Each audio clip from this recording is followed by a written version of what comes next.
G'day guys, how you going? Hope you're having a fantastic evening. I want to do a film review today, but first I want to talk about something that is really quite amazing here in Australia. It's summer, but it's cold. As you can see, I'm wearing a jumper, and I don't know what's going on with the weather. They say global warming, well it's getting colder, for us at least. It's raining non-stop. It actually stopped for a few days, and now it's starting again, so I have absolutely no idea what's going on with this weather. So I just thought I'd like to share it with you all. I know in the northern hemisphere there's a lot of snow, or in the southern hemisphere there's a lot of rain, so maybe there's a big freeze coming over the world and we'll go back to the ice age. I don't know, but it's really, really strange weather. Anyway, I'm going to be doing a review. Now, this film was made in 2010, and it's a French-Canadian film. Now, it's French, so it's in subtitles, so this is going to go into my French collection, but it's a Canadian film. It's a very new release. It was released in 2010, directed by Daniel Guru, and this is 7 Days. Now, 7 Days is about a young doctor named Bruno Hamel. He has a wife and a beautiful little girl who's 8 years old named Jasmine. She's a really adorable girl. And at the start of the film, Jasmine goes to school alone one morning. And Bruno, the doctor, he usually takes her to school, walks with her, but he's really tired on this day, so he decides to let her go by herself. So she goes to school, but she never arrives at school. And Bruno and his wife, understandably, are very, very worried, and they contact the police. And pretty soon, Yasmin is declared missing. So the search is going on, and Bruno's wife is distraught. She's sick with worry, and Bruno decides to accompany the police search one day. And they go into the woods, and they end up finding Yasmin, and she's dead. She's decomposing, so she's been there for a while, and it's really an upsetting scene, especially if you've got children. So as I said, her body is decomposing, and there's blood on the inside of her legs, and there's blood all at the front of her dress as well. So it's a clear indication that she's been brutally raped as well as murdered. And so that was a really upsetting scene. So anyway, as you would guess, Bruno and his wife are absolutely shattered. They're destroyed. They're numb with all the pain that they've had to go through, and they've pretty much given up on their lives. And the detective leading the investigation contacts Bruno and says that they've captured the pedophile responsible. The DNA matched the semen found on a pervert. DNA matched the semen of a known pervert. So it's pretty much an open and shut case because all the evidence is stacked against this pedophile. And so it gives the case some closure. But this isn't good enough for Bruno because this pedophile is going to get 15 to 25 years. And so while he's going to be in there for a long time, Bruno thinks he deserves a lot more. And, personally I think this pedophile deserves a lot more as well. So anyway, Bruno has this plan. He sees this pedophile on TV, and this piece of shit, he's smiling. He doesn't think anything bad of it, really. He's just this low-life scum. So Bruno is really upset at the fact that this is not enough, so he comes up with a plan. He has help from these thugs. Now, I don't know if they're gangsters, but they're pretty dodgy characters.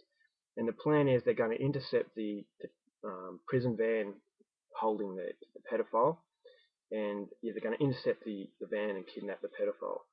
And so I'm not going to tell you how they do it, but they end up doing it, and Bruno kidnaps the pedophile and takes him to this abandoned cabin located in the middle of nowhere, so no one will be able to find them. And he contacts the police and his wife, and he tells them that he's kidnapped the pedophile and he's going to torture this pedophile for 7 days. And on the 7th day is Yasmin's birthday, and on her birthday he's going to kill the pedophile. So that's your story. And then the police are in a desperate race against time, not to save the pedophile so much, but to save Bruno from himself and doing something stupid and which will cost him the rest of his life in prison. So that's your story. Now, I have to say that this is not the type of film I can recommend to everyone, especially if you've got children around the age of 8, 9 or 10. This is a very upsetting film, especially the scene where they find the little girl's body. Now, this girl is adorable. She's a little princess, but when they find her dead and brutalized, it is a really hard scene to watch. It's one of the most powerful scenes I've seen in a very long time. So this film will upset a lot of people, and it's not a film. It's like Irreversible. It's not a film that I can recommend to everyone.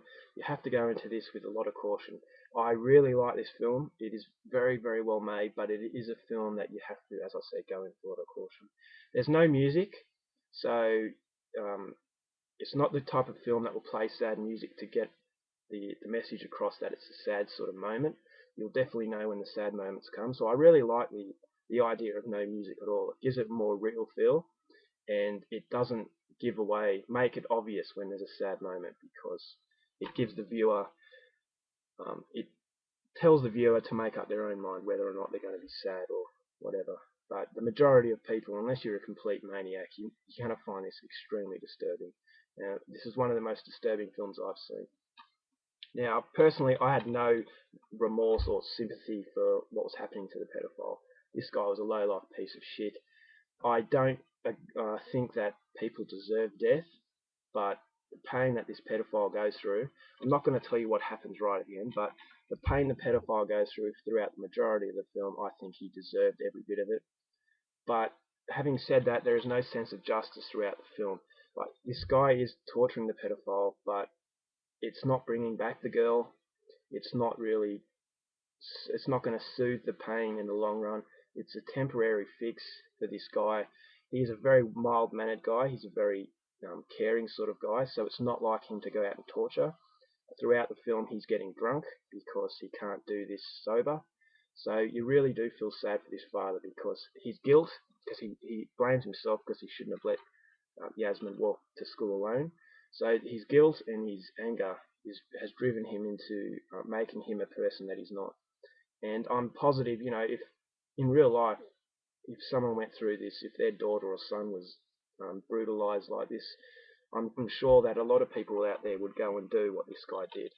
So it's a very real film, but at no point of the film do you feel good. And even though this pedophile is getting tortured in horrible ways, it still doesn't make you feel good, because the whole situation is just hopeless. And this guy, Bruno, he's leaving his wife behind. His wife is worried. His wife is trying to tell him not to do what he's doing, because he'll go to prison for the rest of his life. So, he's not going to get anything out of it in the long run. So that's the sad thing about this, is that everything is done, but it's not going to solve anything. It's not going to fix anything. So it's just a really, really depressing film. The violence in this is extreme. There are some graphic torture scenes, and there are some really inventive sort of torture scenes that are really, really painful. And although you don't really feel sorry for the pedophile, you can still feel his pain, and it really made me flinch in some scenes.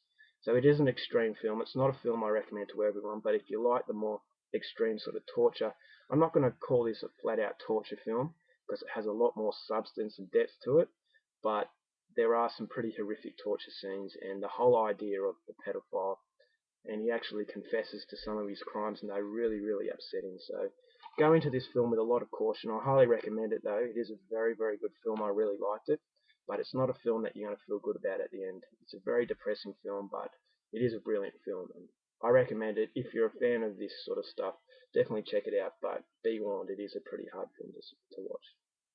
Alright guys, I hope you enjoyed this review. I think I better get going. It's pretty late. Have a great day, and I'll see you later. Bye.